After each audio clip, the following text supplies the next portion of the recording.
السلام عليكم، واش خباركم؟ نتمنى تكونوا بخير وعلى خير وانتم كتشاهدوا هاد الفيديو.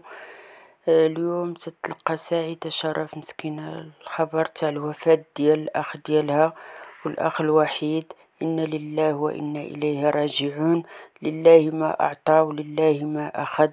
لا يصبرها ويرزق لها الصبر ويصبر وليداته ويصبر العائلة ديالو الصغيرة والكبيرة يا ربي، والله يصبرها حتى هي مسكينة.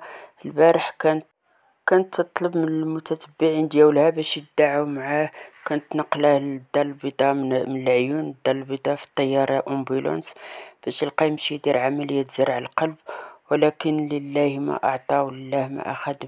هادشي اللي جا مسكين، هادشي المسكين اللي جا في العمر ديالو، والحمد لله على اللي تيعطي الله. اللهم لك الحمد، الله يرحمه ويغفر له ويوسع عليه ويصبر العائلة ديالو ويصبر حتى سعيدة شرف مسكينة يا ربي.